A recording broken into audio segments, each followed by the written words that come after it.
Bonjour mes amis, aujourd'hui nous allons travailler sur les deux sacs qu'on a en nous, que la Bible appelle le bon trésor pour le bon sac et le mauvais trésor pour le mauvais sac.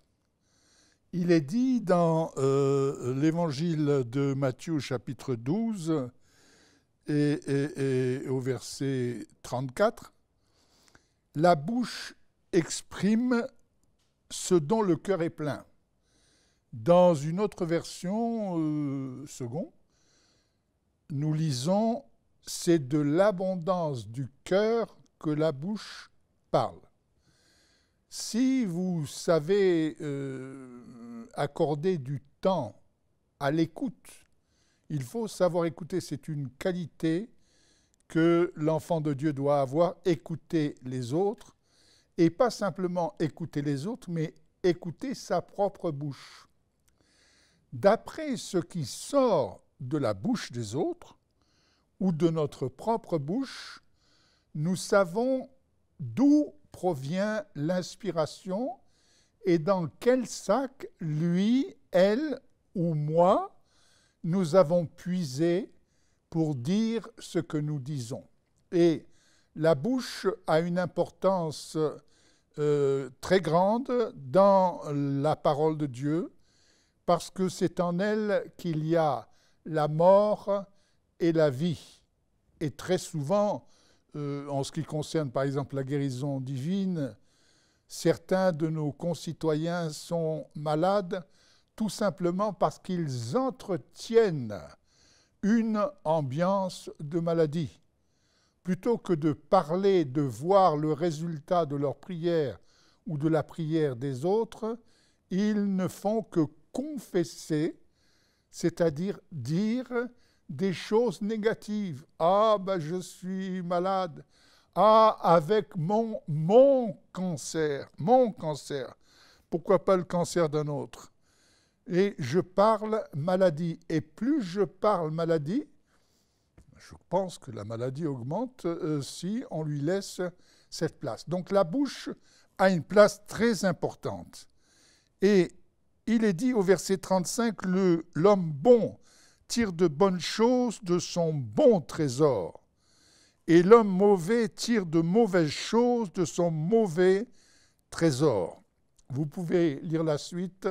C'est un petit bijou de découverte. D'ailleurs, toute la Bible, c'est une mine que nous exploitons ou que nous n'exploitons pas, mais une mine de richesse, de lumière.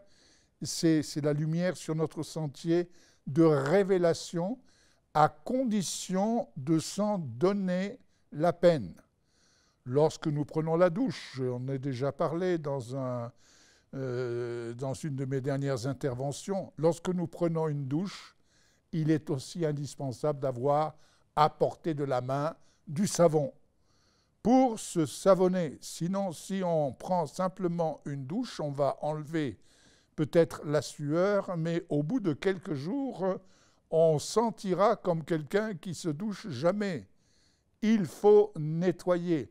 L'onction du Saint-Esprit est indispensable, mais le travail que nous avons à faire et qui dépend de notre autorité et de notre responsabilité, nous devons le faire. Il y a ici deux sacs. Est-ce que ces sacs représentent des compartiments de notre subconscient? Je n'en sais rien. Mais je sais une chose, c'est que mon cœur va se remplir du bon trésor par ma bouche, par ce que je dirai de moi, ce que je dirai des autres. Et je ne veux pas confesser la défaite. Maintenant, il y a quelque chose dont je reparlerai très très prochainement, c'est la vérité. Et la vérité, elle n'est ni bonne, ni mauvaise. Ça vous étonne. La vérité n'est ni bonne ni mauvaise. Elle est la vérité, c'est-à-dire une troisième voie. Jésus a parlé, en parlant de la parole de Dieu, ta parole est la vérité. Et si nous nous accordons avec la parole de Dieu, et si nous obéissons, comme le centenier, nous l'avons vu aussi, eh bien, nous serons appelés des justes. Pour être un juste aux yeux de Dieu, il faut qu'on soit juste avec la parole. Et alors, nous allons faire grandir ce qu'il y a dans le bon sac par notre parole, par nos prières, par notre façon de nous exprimer, par notre façon d'utiliser notre langue, d'utiliser nos lèvres, d'utiliser notre voix. Nous pouvons grandir et remplir le bon sac. Le bon sac est appelé à grandir. Il va même jusqu'au ciel. Le petit sac est appelé à diminuer. Et le petit sac, on en a tous. Un petit sac où on ressort nos vieilles habitudes, nos vieilles façons de faire, nos vieilles façons de parler. Le vieux sac, c'est en quelque sorte un sac en pilotage automatique. On est conduit par nos habitudes. Mais le sac nouveau, c'est celui qui amasse pour la vie éternelle, qui amasse des choses positives, qui prophétise notre vie. Lorsque nous parlons de nous, nous prophétisons notre vie. Et nous avons intérêt à prophétiser de bonnes choses, que notre sac puisse grandir et que nous puissions ainsi louer le Seigneur avec un cœur pur et une âme pure. Au nom de Jésus. Amen.